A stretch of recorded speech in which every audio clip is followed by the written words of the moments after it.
Nous sommes de retour sur Direct Investisseur en compagnie de Laurent Albi, responsable des Traders Live chez Day by Day. Bonjour Laurent. Bonjour Lucie, bonjour Antoine. Bonjour Laurent. Alors on va revenir sur les positions que vous nous aviez données, les recommandations que vous nous avez données vendredi. Vous aviez parlé de l'obligation anglaise, le gilt, l'obligation à 10 ans donc, britannique. Vous aviez donc un objectif de 124 avec une entrée donc à 122,70. Comment on écoutez, alors lorsqu'on avait reçu Laurent vendredi dernier, on était sur les niveaux de 123, 123,10 à peu près. Laurent attendait un petit retour sur les 122,70 pour entrer en position, pour viser 124. Et malheureusement, on est allé à 124 direct, sans faire le petit pullback que Laurent espérait. Et donc, on a atteint l'objectif tout de même. Hein. Donc ceux qui sont rentrés en position à 123 sont gagnants. Exactement, donc j'avais une lecture haussière avec à l'appui un breakaway gap, autrement dit un gap de rupture, un prix qui saute par-dessus une zone de résistance. Alors, tactiquement, il y a deux façons d'intervenir sur ce genre de configuration de marché. La première, vous entrez tout de suite. Vous voyez le breakaway gap, vous sautez immédiatement dans le marché parce que c'est l'un des signaux les plus puissants en analyse technique. Donc, première éventualité, on saute, on se met directement en position, quel que soit le prix, on rentre dans le gap haussier. Deuxième éventualité, c'est celle que j'ai choisie, qui était tactiquement la plus dangereuse, parce que c'était celle qui avait le plus de probabilité de ne pas se réaliser, c'est attendre un pullback. Le pullback n'a pas eu lieu, donc on n'est pas rentré. Mais le marché reste extrêmement puissant puisque avec la faiblesse de l'euro actuellement et les taux allemands qui sont extrêmement bas, on a des opérateurs qui naturellement reportent leur intérêt sur le gilt qui est libellé en sterling et qui par ailleurs donc offre d'autre part un rendement bien plus intéressant que le Bund, le spread est intéressant et on a un GBP qui est plus fort que l'euro. Donc beaucoup de facteurs qui poussent les investisseurs à s'orienter vers cette obligation anglaise. Tactiquement, on n'est pas rentré comme on l'a dit parce qu'on n'a pas eu de pullback, mais ça ne veut pas dire qu'on ne s'intéresse plus au marché. On continue de le surveiller et on continue de chercher des points d'entrée à l'achat. Alors, on va parler maintenant du Brent. Le Brent qui avait fortement progressé vendredi tout à fait. Qui se reprend un petit peu là aujourd'hui. Voilà, alors le Brent... Pour nos auditeurs qui sont intéressés par le pétrole, il y a deux sous-jacents qui peuvent être traités, le Brent de la mer du Nord et le WTI, autrement dit le baril du Texas américain. Les prix entre les deux barils ont souvent un spread qui varie et le Brent est souvent pricé au-dessus du WTI. Autrement dit, on a un Brent actuellement qui a bien évidemment donc baissé comme le WTI, mais il est en train de se reprendre plus. Donc si on veut payer l'un des deux barils, il vaut mieux payer le Brent que le WTI. Le Brent a fait une petite consolidation latérale, assez bien ordonnée, assez serrée. Donc on a eu un resserrement des prix, un tarissement de la volatilité, et puis vendredi, on a eu une explosion haussière du prix. Si on peut le voir à l'écran, ça donnera une bonne idée à nos auditeurs. Vous voyez cette grande bougie blanche de vendredi. Regardez la différence de corps entre la bougie de vendredi et toutes les bougies qui précèdent. C'est-à-dire qu'avant vendredi, on avait un réel désintérêt du marché pour le baril, puisque vous voyez des toutes petites bougies, donc pas beaucoup de volatilité, pas beaucoup d'échanges. Et puis vendredi, on change la donne. On a visiblement des opérateurs qui reviennent.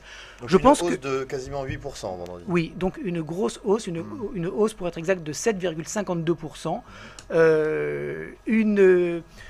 Une bougie qui, à mon sens, ne signale pas du short covering, mais plutôt des opérations d'achat. Alors le short covering, c'est quoi? C'est tous les opérateurs qui sont à la baisse, qui voient le marché remonter et qui débouclent leur position.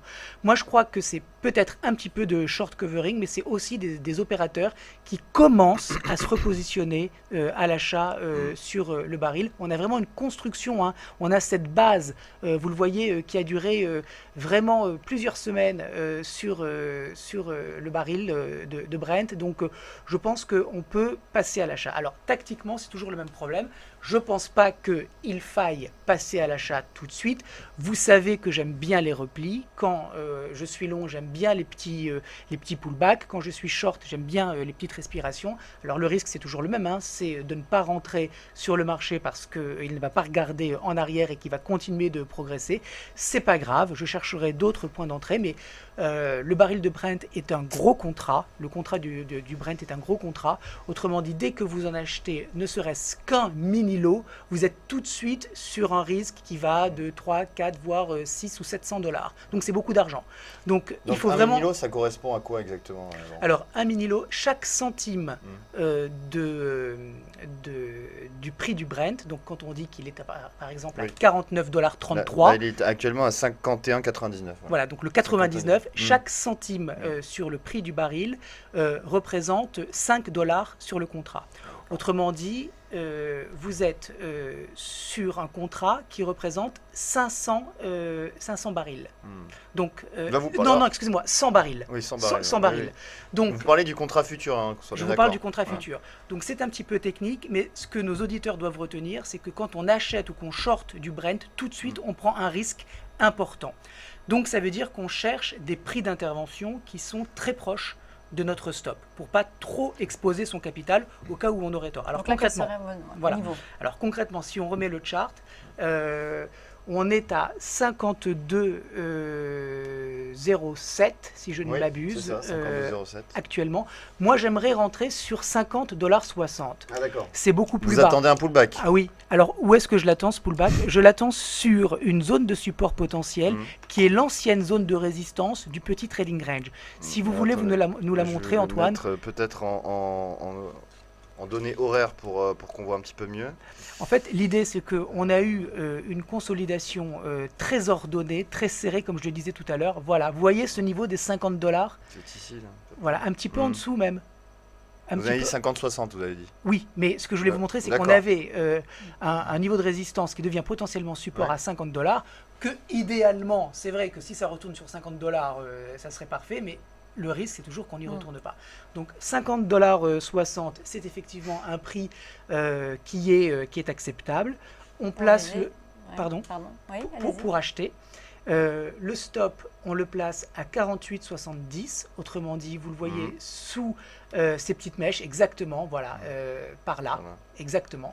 Et on vise 59 $, donc beaucoup d'upside. Hein. Beaucoup d'upside potentiel sur le Brent. C'est vraiment ma lecture contrarienne.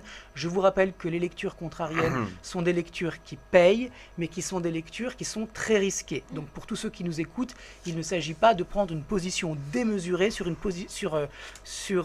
Brent, alors qu'il est quand même sujet à une grosse pression vendeuse. C'est du spiel, autrement dit c'est de la pure spéculation, c'est un rebond technique, rien de plus.